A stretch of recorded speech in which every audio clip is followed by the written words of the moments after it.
राम राम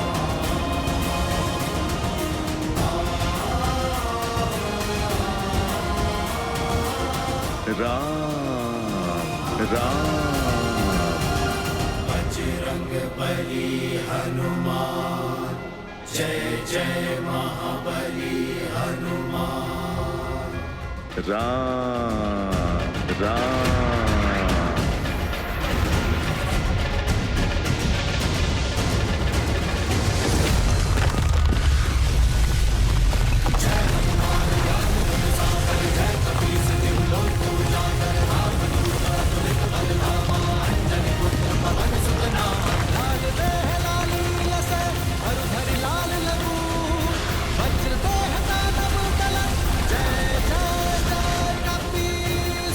लगता है कोई भूचाल आया है। ये महाराज सुग्रीव के सेनापति हनुमान किसी भूचाल से कम है क्या?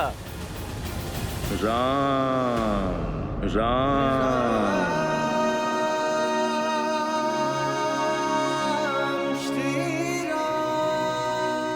लगता है अपना सुध खो बैठे हैं हनुमान जी। राम नाम के किसी मनुष्य को अपना आराध्य मान चुके हैं। राम राम और ये एकांत में कर क्या रहे हैं?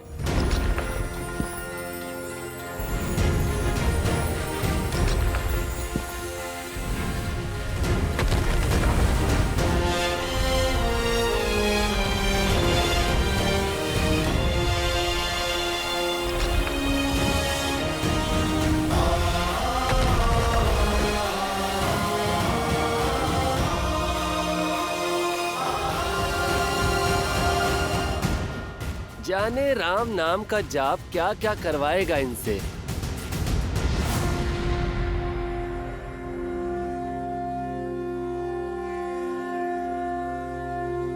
राम राम श्री गुरु चरण सरोज रज निज मनु मुकुरु सुधारी बरनऊ रघुबर बिमल जसु जो दायकु फाल चारी।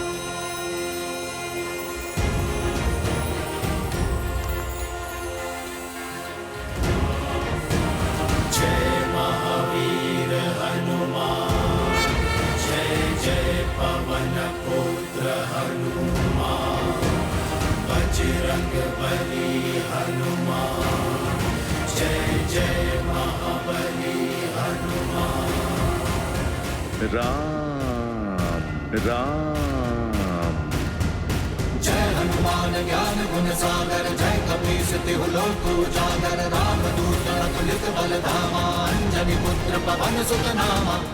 राम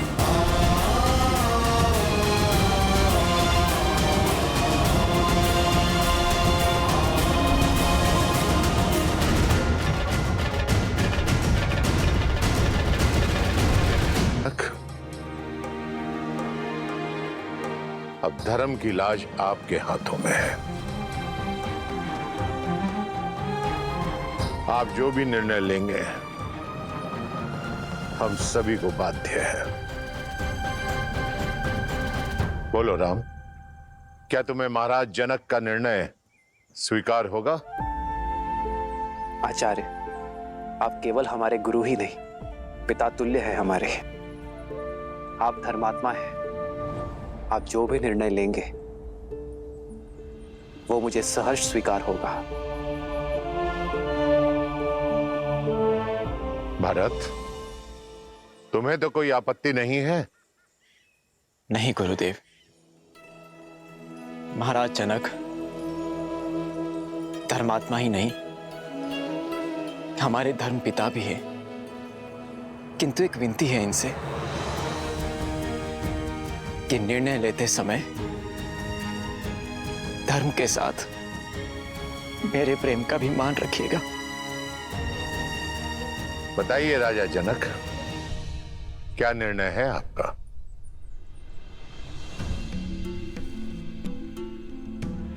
लाल लगू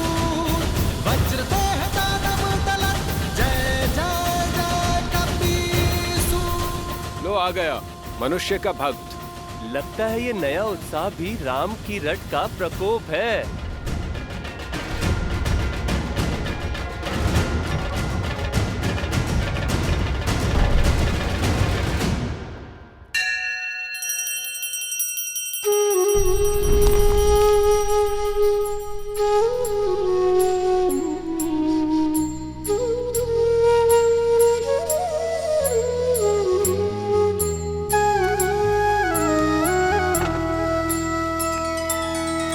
श्री रामचंद्र कृपालु भजु मन हरण भव भय दारुणम नव कंज लोचन कंज मुख कर कंज पद कंजारुणम कंदर्प अगणित अमित छवि नव नील नीरज सुंदरम बट पीत मानहु तड़ित रुचि सुचि नौमि जनक सुतावरम श्री राम श्री राम श्री राम श्री राम श्री राम श्री राम श्री राम श्री राम श्री राम श्री राम श्री राम श्री राम श्री राम श्री राम श्री राम श्री राम।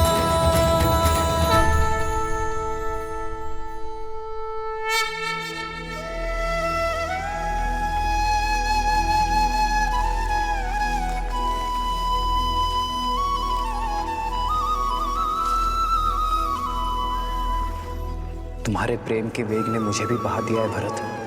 तुम मुझे अयोध्या के राज सिंहासन पर बैठते देखना चाहते हो ना, तो वही सही।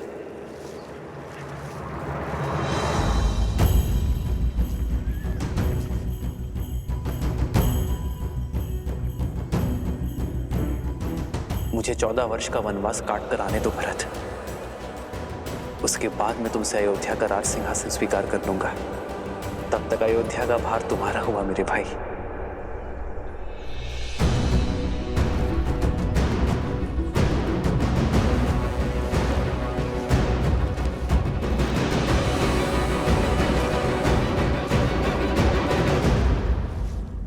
क्या हुआ भैया, आप रुक क्यों गए? देखिए अयोध्या की सीमा आ गई। इसीलिए तो रुक गया शत्रुघ्न। तुम इसी क्षण अयोध्या जाकर राज सिंहासन यहां लेकर आओ। कुमार भरत, ये क्या कर रहे हैं? सिंहासन यहाँ लाकर क्या करेंगे? कोई शंका? नहीं भैया, आदेश का पालन होगा। प्रस्थान कर। जी भैया।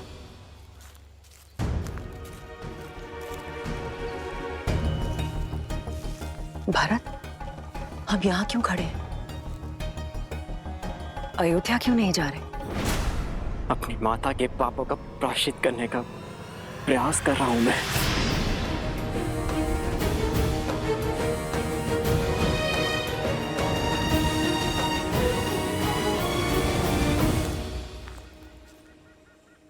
पुत्र, अब पादुकाएं नीचे रख दो। कब से ऐसे ही हो? कुछ क्षण सांस ले लो और मुझे बताओ, उलझन क्या है? नहीं माता, ये पादुकाएं मैं नीचे नहीं रख सकता। मेरे राम भैया की ये पादुकाएं भरत के जीवित रहते तो भूमि पर नहीं रखी जाएगी। इन्हें इनके उचित स्थान पर रखना होगा। उसके पश्चात मैं आपसे जी भर के वार्तालाप कर सकता हूं, किंतु इस क्षण नहीं।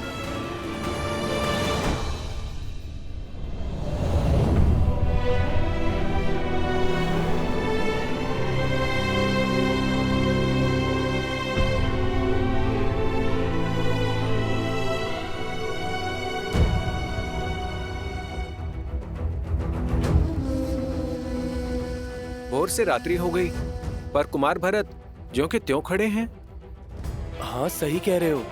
ना तो श्री राम जी की पादुका नीचे रख रहे हैं और ना ही अयोध्या में प्रवेश कर रहे हैं। ना जाने क्या करने वाले हैं कुमार भरत।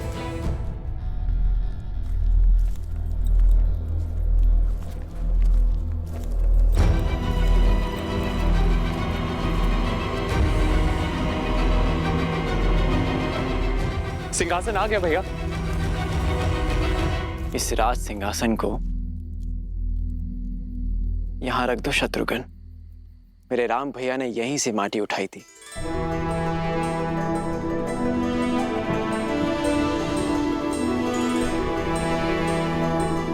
एक राजा का कर्तव्य अपने अंतिम श्वास तक अपनी प्रजा की सेवा करना होता है और अपनी अंतिम सांस छोड़ने से पहले अपनी प्रजा और सिंहासन के लिए एक सर्वश्रेष्ठ उत्तराधिकारी चुनना होता है। मेरे पिताश्री महाराज दशरथ ने इस सिंहासन के लिए सर्वश्रेष्ठ उत्तराधिकारी मेरे भैया राम को चुना है और वही सदैव अयोध्या के राजा रहेंगे। जब तक रघुनंदन श्री राम अयोध्या लौटकर नहीं आते तब तक उनकी ये पवित्र पादुकाएं इस राज सिंहासन की शोभा बढ़ाती रहेंगी।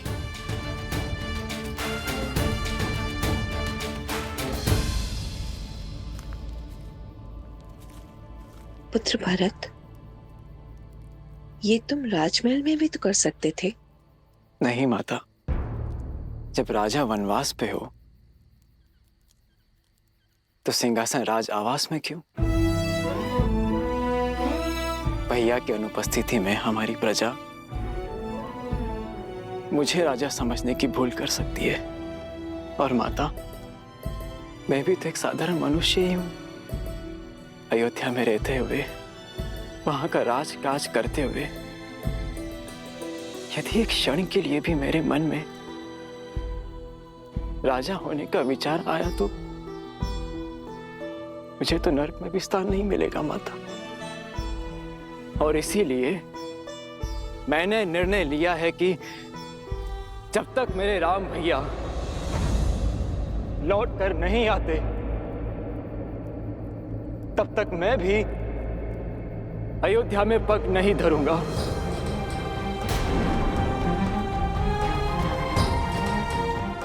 यही नंदीग्राम में रह के उनकी आज्ञा का पालन करूंगा, अपने भैया का दिया हुआ दायित्व निभाऊंगा, आप सबकी सेवा करूंगा और आप सब भी अपना कर्तव्य मत भूलिएगा। मत भूलिएगा कि अयोध्या पर केवल हमारे श्री राम का अधिकार है और मैं अयोध्या अपने महाराज के साथ ही लौटूंगा 14 वर्षों के बाद।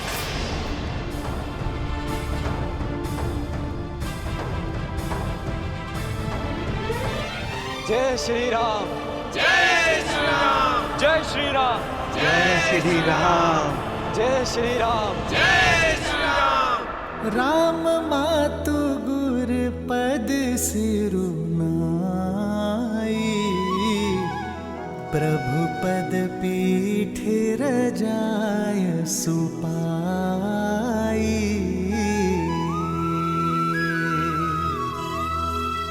नंदी गाँव करी परन कुटीरा, किन्ह निवासु धर्म मधुर धीरा।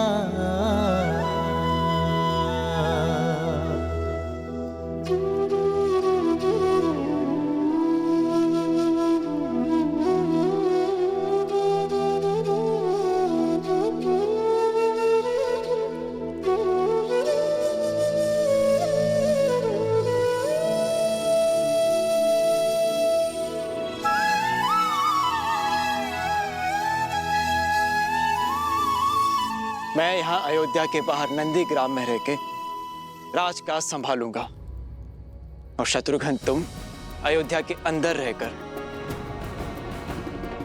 हमारी प्रजा की सुरक्षा का दायित्व निभाना, क्योंकि मेरा भाई मुझसे भी अधिक शूरवीर है। जो आज्ञा भैया। तुम्हें जन्म देकर मेरे पापों के प्रायश्चित हो गए भरत। ये कैकेयी अपने आप को लज्जित होने से नहीं बचा पाई, किंतु अपने कर्मों से तुमने मेरी कोख की लाज रख ली भरत। मुझे गर्व है भरत कि तुम मेरे पुत्र हो। मुझे गर्व है कि मैं तुम्हारी माता हूं भरत। गर्व तो आपको होना ही चाहिए महारानी, क्योंकि श्री राम आपको अपनी माता मानते हैं। क्षमा कर दिया उन्होंने आपको, परंतु कभी विचार कीजिएगा महारानी कि जो अपने स्वार्थ के लिए अपनों के साथ छल करता है उसे नर्क भी यहीं भोगना पड़ता है। आपने अपने पुत्र के सिंहासन के लिए मेरे श्री राम को वन भेजा, परंतु अब आपके पास क्या है? ना वो पुत्र जिसे आपने जन्म दिया और ना वो पुत्र जिसे आपने वनवास भेज दिया, और ना वो पति जिसके प्रेम के साथ आपने छल किया। मेरे राम भैया के पास माता सीता है, लक्ष्मण है। मेरे पास मेरे राम भैया का प्रेम और उनका आशीर्वाद है, किंतु आपके पास कुछ नहीं, खाली हाथ। वास्तविक वनवास तो आप भोगेंगी महारानी, 14 वर्षों तक महल की बंद दीवारों के बीच।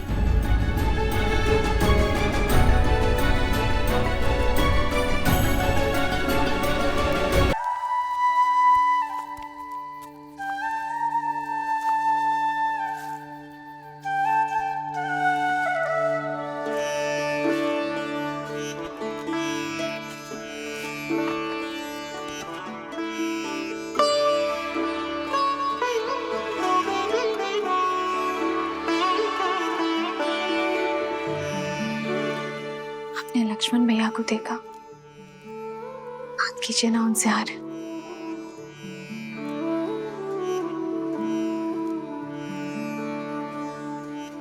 पहले परिवार से वियोग का दुख था, अब उनसे मिलने से कदाचित परिवार की स्मृतियां सता रही हो। एक विचित्र ग्लानि भाव देखा मैंने भैया की आंखों में। कभी कभी भावनाएं मन के अंकुश से मुक्त होकर बहने लगती हैं सीता।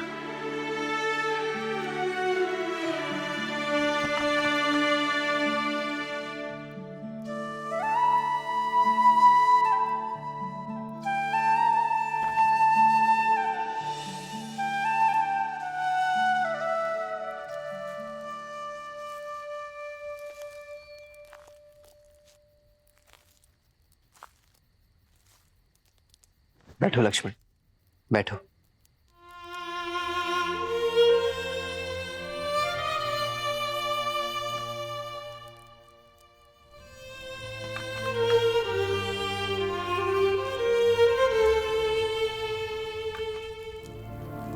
अग्नि में जितनी लकड़ियां डालते जाओगे वो उतनी ही भड़कती जाएगी लक्ष्मण।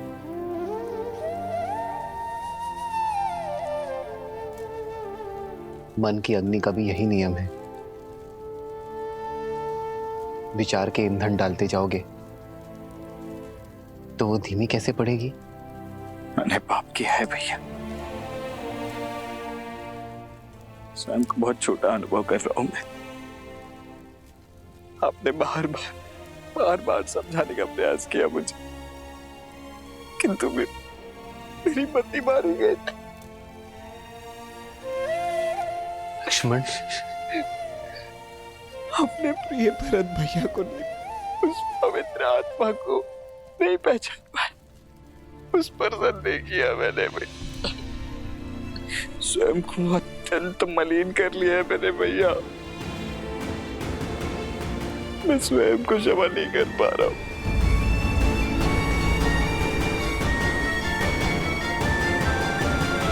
कि मैं कैसे इस ग्लानि से निकलूं? स्वयं पर इतनी कठोरता क्यों लक्ष्मण?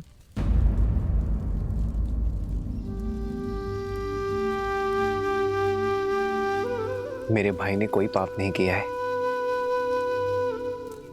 तुमने भरत को हानि नहीं पहुंचाई है लक्ष्मण, बस मेरी रक्षा की है। और जिसके मन में रक्षा का भाव होता है वो मलिन हो ही नहीं सकता। ऐसी स्थिति, ऐसी परिस्थितियां ही तो हमें मनुष्य होने का आभास देती हैं लक्ष्मण। हमें बताती है कि हम सदैव उचित नहीं हो सकते। सीख देती है कि सोच समझकर, परिणाम विचार करके, शांत मन से निर्णय लेना यही जीवन है। भैया, भैया आप बस मुझे क्षमा कर दीजिए, बस एक बार मुझे क्षमा कर दीजिए। मैं आपको आश्वासन देता हूँ कि इसके पश्चात मैं श्रेष्ठ होने का पूर्ण प्रयास करूंगा भैया। आपकी भांति बनने का पूरा प्रयास करूंगा भैया। आप बस इसी प्रकार मेरा मार्गदर्शन करते रहिए। आदेश दीजिए मुझे भैया, मैं आपके किसी आदेश का उल्लंघन नहीं करूंगा, कभी नहीं करूंगा भैया। लक्ष्मण शांत हो जाओ। क्षमा मांगने की कोई आवश्यकता नहीं है तुम्हें लक्ष्मण। चित्रकूट रुकने का हमारा प्रयोजन सिद्ध हुआ लक्ष्मण। अब नहीं तुम्हारे मन में कोई मलिनता है और न भरत के मन में कोई ग्लानि। अब हम निश्चिंत होकर अपना कर्तव्य पालन कर सकते हैं। हमें दंडकारण्य चलना चाहिए लक्ष्मण। तुम्हें स्मरण है ना, वहां ऋषियों ने हमसे सहायता मांगी है। जी भैया। बस हम शीघ्र ही दंडकारण्य की ओर प्रस्थान करेंगे।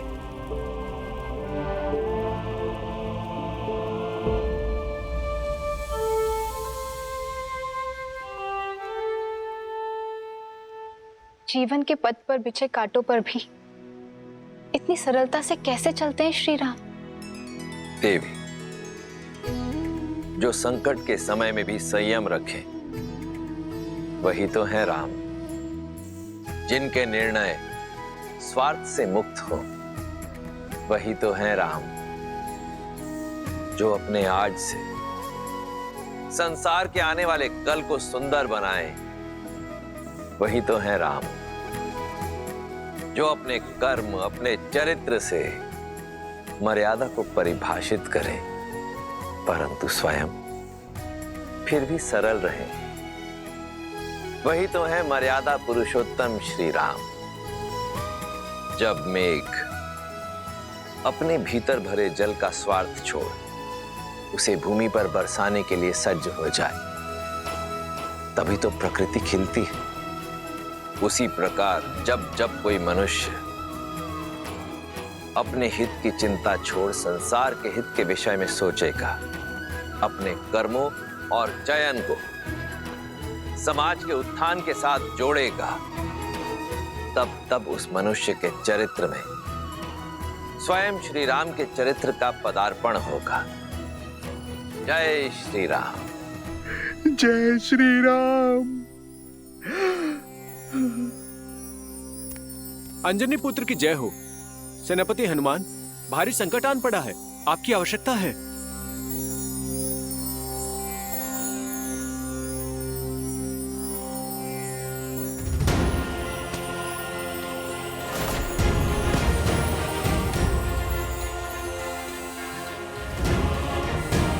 जय महावीर हनुमान।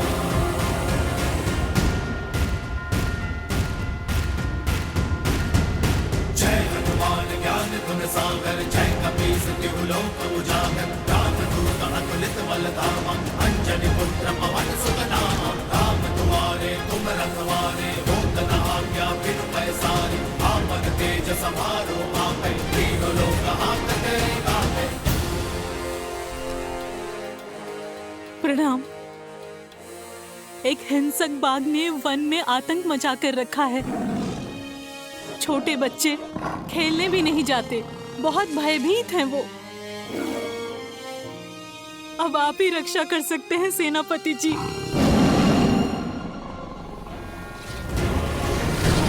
जय महावीर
बालकों, किससे डर के भाग रहे थे? अच्छा हुआ हनुमान काका आप आ गए, हम तो बहुत डर गए थे। जब तक भय से भागोगे, भय तुम्हें भगाता रहेगा। पर हनुमान काका वो बाघ बहुत भयंकर है, वो वानर भक्षी हो गया है, हमारे खेलने के स्थान पे आ जाता है और हमें खाने का प्रयास करता है। कुमार अंगद, किष्किंधा के भविष्य हो तुम। मित्रों की रक्षा करने के स्थान पर यदि स्वयं डरकर भागोगे तो फिर क्या संदेश दोगे इस संसार को? पर हम उसका सामना कैसे करते? वो इतना विशाल और हम नन्हे वानर। पुत्र अंगद, मधुमक्खी भी तो नन्ही होती है, पर कोई भी उससे बैर नहीं लेता, क्योंकि वास्तविक सत्य शारीरिक नहीं मस्तिष्क में होती है। और फिर तुम्हारे पास एक और शक्ति भी है, संगठन की। तुम छोटे अवश्य हो, पर संख्या में बहुत हो, और बाघ तो अकेला है। यदि तुम मिलकर सामना करोगे तो बाघ तो क्या, बड़े बड़े राक्षस भी चित हो जाएंगे तुम्हारे सामने। पर कैसे? जब बल कम हो तो बुद्धि और एकता काम आती है। चलो योजना बनाते हैं। श्री हनुमान जी की जय, श्री हनुमान जी की जय, श्री हनुमान जी की जय। एक एक वानर एक एक वृक्ष पे होगा, अच्छे से दृष्टि रखेगा कि बाघ किस मार्ग से जा रहा है। जिस वानर के पास से वो निकले, वो वानर अपनी चित्कार से संकेत करेगा। सचेत करने के लिए केवल सचेत नहीं करना है, बाघ के पीछे चलकर बिना किसी ध्वनि के उसका पीछा करना है। पर चित्कार रुकनी नहीं चाहिए। पहले एक देगा, फिर दूसरा, और फिर तीसरा, और फिर सब अपनी चित्कार एक दूसरे की चित्कार में मिलाएंगे।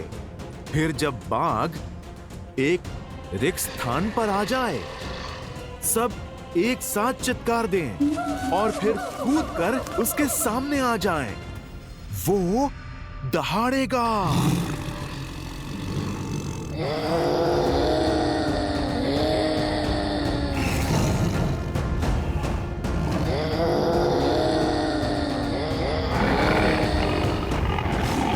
पर पुत्रों ध्यान रहे, बाघ डरा नहीं है, वो आक्रमण करने की तैयारी कर रहा है।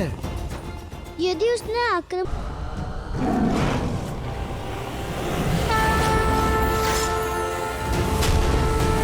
जय महावीर हनुमान, जय जय पवन पुत्र हनुमान, बजरंग बली हनुमान, जय जय महाबली हनुमान।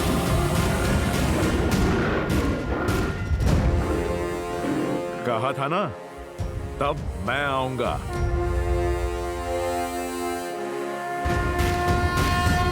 जय हनुमान ज्ञान गुण सागर, जय कपीस तिहु लोक उजागर, रामदूत अतुलित बल धामा, अंजनी पुत्र पवन सुत नामा, राम दुआरे तुम रखवारे, होत न आज्ञा बिनु पैसारे, आपन तेज समारो आपै, तीनों लोक हाथ कै कापै।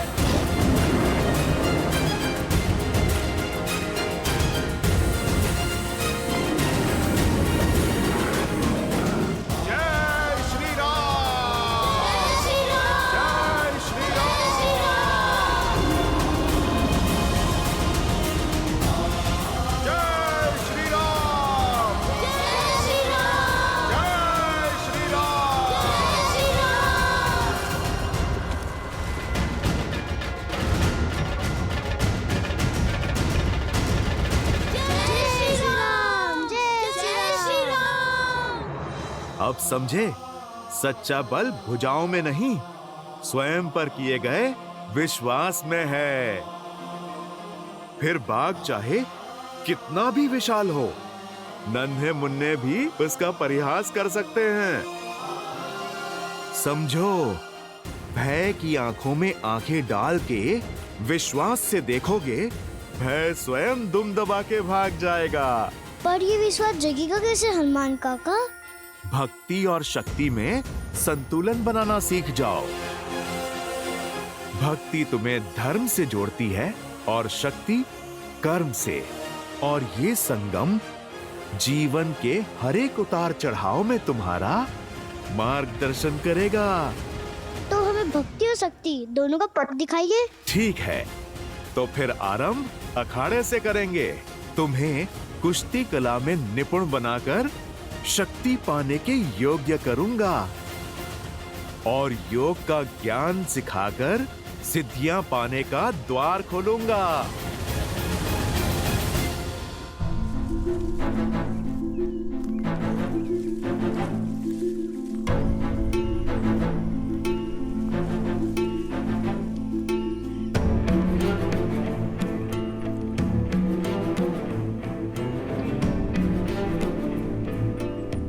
मानचित्र के अनुसार मार्ग तो यही है, परंतु यहाँ तो नदी है।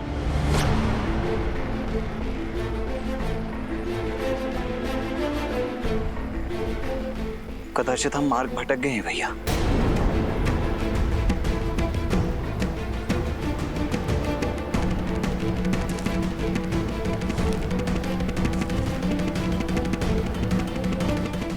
नहीं लक्ष्मण, अब तक का मार्ग ऋषि भारद्वाज द्वारा दिए गए मानचित्र के अनुसार ही चुना है, अर्थात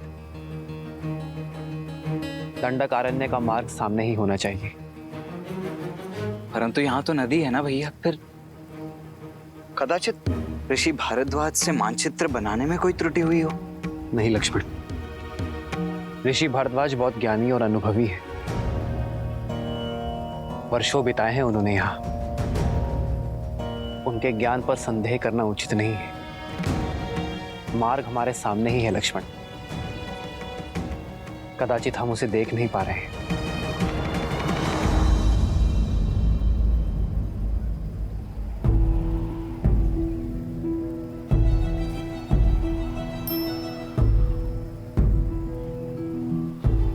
कदाचित इस वन में जैसा दिख रहा है वैसा है नहीं लक्ष्मण।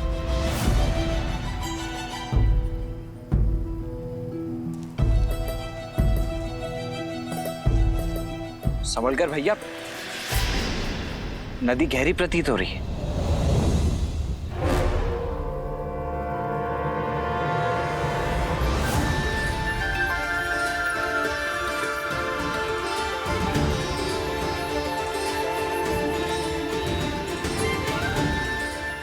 यहाँ कोई नदी नहीं है, केवल नेत्रों का भ्रम है।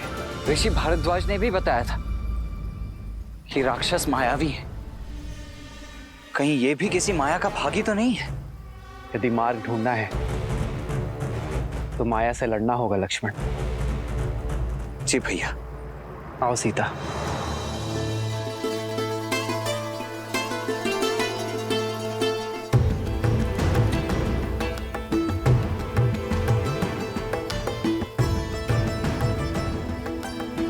आओ लक्ष्मण।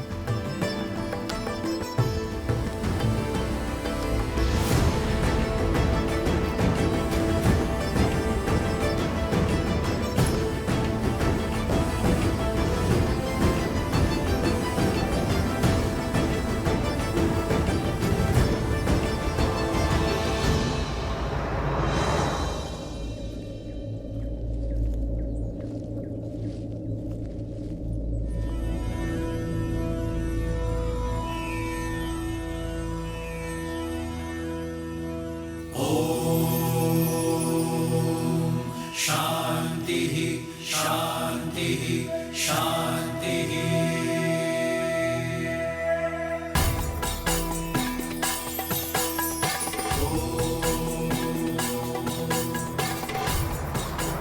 राम, तुम आ गए?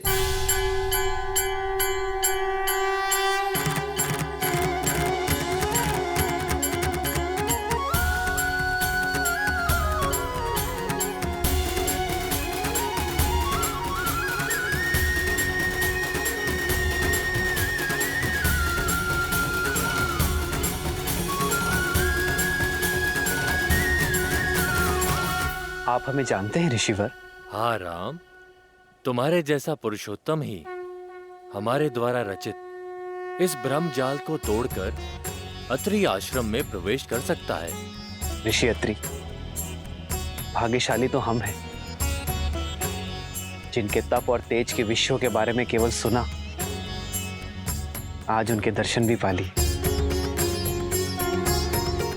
प्रणाम ऋषिवर। यशस्वी भव, तुम्हारा शौर्य बना रहे। सौभाग्यशाली भव। ऋषिवर, यदि हमारे आगमन से आपका तप भंग हुआ है तो हमें क्षमा कर दीजिए।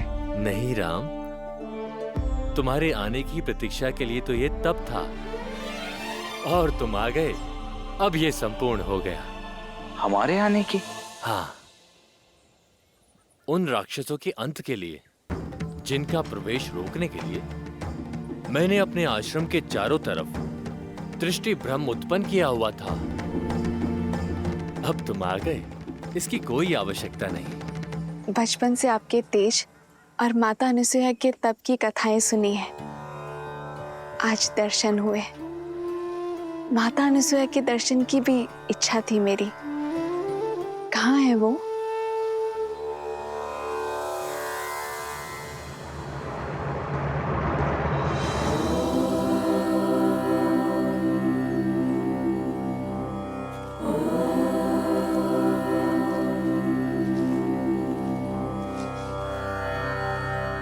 प्रणाम अनुसुईया माता।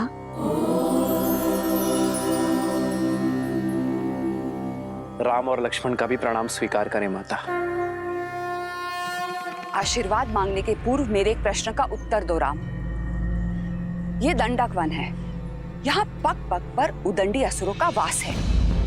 ये एक सज्जन शीलवान स्त्री के लिए कोई स्थान नहीं, और यहाँ तुम अपनी कोमल पत्नी को लेकर आने की भूल कैसे कर सकते हो? ये सुरक्षित नहीं है राम। क्षमा करें माँ, पर मैं असुरक्षित नहीं। जैसे आपके पास आपकी सुरक्षा के लिए आपके तप का ताप है, उसी प्रकार मेरे पास मेरे पति, मेरे श्री राम का कवच है, भैया लक्ष्मण की सुरक्षा है। जिस प्रकार आप इसी वन में अपने पतिव्रता के बल से अपने पति की संगिनी बनकर रह रही हैं, उसी से प्रेरणा लेकर ये सीता भी आपकी ही भांति अपने पति की यात्रा में उनका साथ देगी।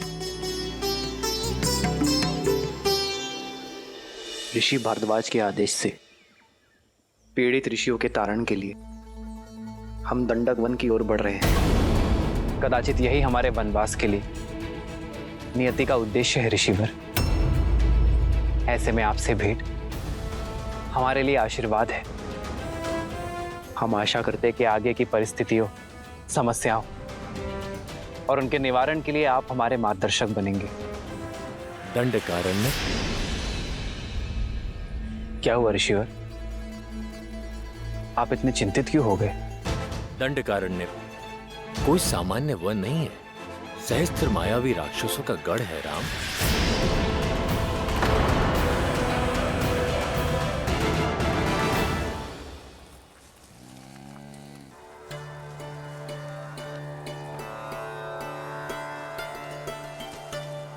यदि अनुमति हो तो कुछ पूछूं माँ? हाँ पूछो। आपके तपोबल के विषय में बहुत सुना है माता गार्गी से। क्या सुना है? यही कि कैसे त्रिदेव ऋषियों का भेष धरकर आपके पतिव्रत की परीक्षा लेने आए थे, और कैसे आपने एक असंभव चयन किया।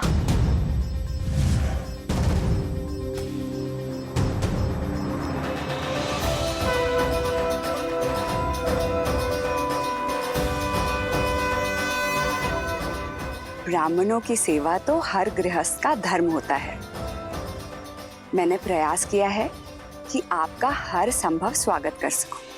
भोजन ग्रहण कीजिए देव। अवश्य देवी, परंतु बिना स्नान किए ये भोजन ग्रहण करना हमारे लिए वर्जित है। मैं अभी आप लोगों के स्नान का प्रबंध आश्रम के जलाशय में करवा देती हूँ।